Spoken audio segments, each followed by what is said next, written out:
Narendra Modi is a very powerful man inside India and outside India. So he is like to face of the global south at some point of time.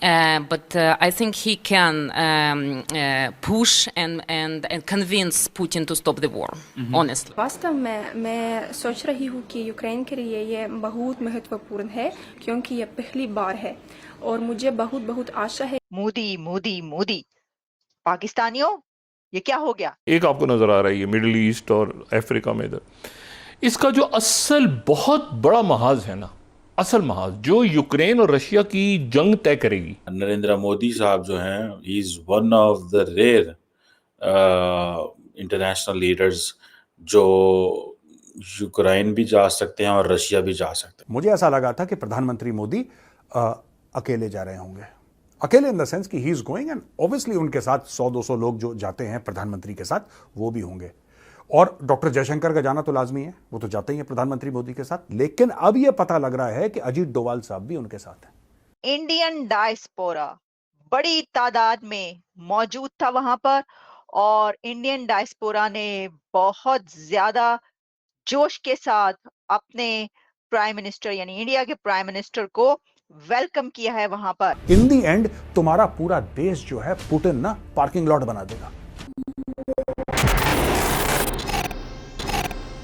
तो दोस्तों, इस समय PM Modi ji दुनिया के सबसे खतरनाक war zone यानी कि यूक्रेन में हैं। मोदी जी अपनी रूस की यात्रा के ठीक 6 हफ्ते बाद यूक्रेन पहुंचे हैं, और यूक्रेन पहुंचने के बाद पीएम मोदी जी ने वैश्विक समुदाय को संदेश दिया है कि भारत 2 वर्षों से चल रहे रूस यूक्रेन युद्ध में तटस्थ नहीं है। भारत हमेशा से शांति चाहता है और शांति के साथ रहा है। राष्ट्रपति जेलेंस्की के साथ मुलाकात के दौरान भी पीएम मोदी ने रूस और यूक्रेन के बीच सीधी बात के लिए आह्वान किया है, ताकि दोनों देशों के बीच युद्ध को शीघ्रता से खत्म किया जाए और दोनों देशों के बीच जल्द से जल्द शांति स्थापित हो। इसी बीच यूक्रेनी राष्ट्रपति ने कहा कि नई दिल्ली का समर्थन उनके देश के लिए महत्वपूर्ण है, क्योंकि दुनिया में हर किसी को संयुक्त राष्ट्र चार्टर का समान रूप से सम्मान करना चाहिए। इसके आगे यूक्रेनी राष्ट्रपति जेलेंस्की ने कहा कि पीएम नरेंद्र मोदी ने हमारे देश की स्वतंत्रता के बाद पहली बार यूक्रेन का दौरा किया है, और हम उम्मीद करते हैं कि पीएम मोदी हम दोनों देशों के बीच जल्दी से जल्दी शांति स्थापित करें और इस युद्ध को खत्म करवाएं, जिससे और आम और मासूम लोग इस युद्ध में न मारे जाएं। भारत के बारे में बात ये कही जा रही है कि भारत इज वॉकिंग ऑन अ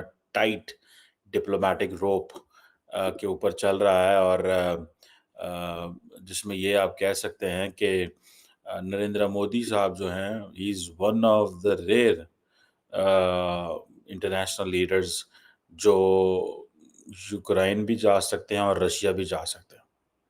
ठीक है जी, ये बड़ी बात है। अमूमन ये मुमकिन नहीं होता कि दोनों तरफ आप जा सकते हैं, लेकिन समहाउ जिसे कह रहे हैं ना कि वो जा रहे हैं, और ये चीज़ सारी बात है एक आपको एक्सेस देती है। ठीक है, इंडियन डिप्लोमेसी ये कहती है कि we do not work in either और, मतलब ये नहीं है कि हम इससे ताल्लुक और इससे ताल्लुक है, नहीं, हम ऐसे नहीं करते, वी गो विद ऑल। ठीक है जी। सो एक चीज़ तो है कि यूक्रेनियन लीडर भी फ़ोन करते रहे नरेंद्र मोदी को, और रशियन लीडर से भी बात होती रही है। ये चीज़ें जो हैं they are there, but obviously क्या इसकी सिग्निफिकेंस है, क्या हो सकता है, अभी जब टॉक्स हो रही हैं ज़ेलेंस्की साहब की और मोदी साहब की, फाइनल कम्युनिके से पता चलेगा कि क्या होने वाला है। लेकिन जितने भी वेस्टर्न कैपिटल्स हैं वो बड़े खुश हैं इस हवाले से कि जी मोदी साहब यूक्रेन पहुंचे हुए हैं, और ज़ेलेंस्की और बाकी लोग बड़े डिसअपॉइंटेड थे जब नरेंद्र मोदी पहुंचे रशिया, और उन्होंने कहा जी कि ब्लडी क्रिमिनल से मुलाकात कर रहे हैं नरेंद्र मोदी। ये वर्ड बोले गए थे कि दुनिया की सबसे बड़ी डेमोक्रेसी का लीडर वर्ल्ड की दुनिया की सबसे ब्लडी जो क्रिमिनल है उससे जफीर लगा रहा है। ये ज़ेलेंस्की के वर्ड है। ठीक है जी।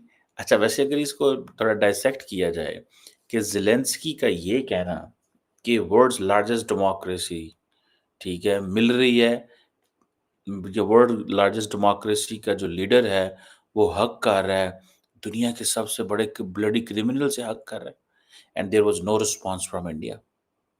ये कोई आसान बात नहीं थी, ठीक है। वो ज़ेलेंस्की जिसको पूरे के पूरे वेस्ट की सपोर्ट हासिल हो, ठीक है जी। सो इंडिया ये समझता है कि कोई बात नहीं है, this is not a moment to respond to Zelenskyy. Zelenskyy को रिस्पॉन्ड करने का ये मोमेंट नहीं है। अगर हमने ज़ेलेंस्की को रिस्पॉन्ड कर दिया तो ज़ेलेंस्की का कद काठ थोड़ा और बड़ा हो जाएगा। सो इंडिया ने उस पर कोई रिस्पॉन्स नहीं किया, लेकिन ये बात तो माननी पड़ेगी, तो it's a tight diplomatic rope. India पूरी कोशिश करेगा अपने ताल्लुकात को बैलेंस करने की।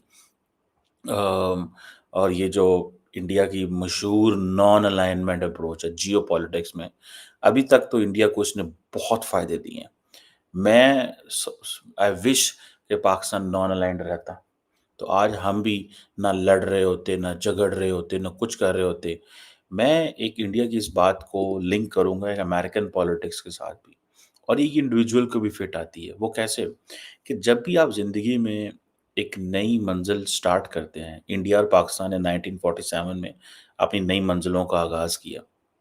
पाकिस्तान शुरू में ही जंगों में पड़ गया, 48, 65, 71, cold war, Afghanistan war, Kargil war and terror, मतलब जंगें ही तो हैं।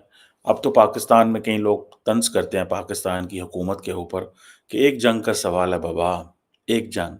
मतलब ये कि अगर एक जंग करेंगे तो पाकिस्तान के हालात दोबारा बेहतर हो जाएँगे, कोई ऐसा मसला नहीं है।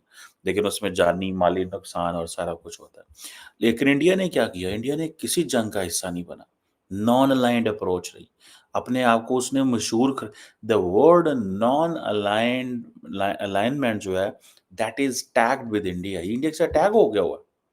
लोग कहते हैं हाँ जी वो टैग वो दे आर लाइक दिस। सो ये जो चीज़ है कि आज जो जुमे को वो पहुंच रहे हैं, ठीक है, वो कह रहे हैं कि जी हम तो नॉन अलाइन्ड। और मैं एक बात बताऊं, मैं आपको पहले बता सकता हूँ कि नरेंद्र मोदी का क्या मैसेज होगा। नरेंद्र मोदी ये बात करेगा कि देखो हम नॉन अलाइनमेंट के बिलीवर हैं, हम अमन जंग के खिलाफ हैं। रशिया के बारे में भी कोई बात नहीं करेंगे, ठीक है। और हाँ, जो लोग मारे गए हैं उनके हक में वो बात करेंगे कि जो गैर ज़रूरी ब्लडशेड है ये नहीं होना चाहिए, ठीक है जी। अब ये जो चीज़ है इसको देख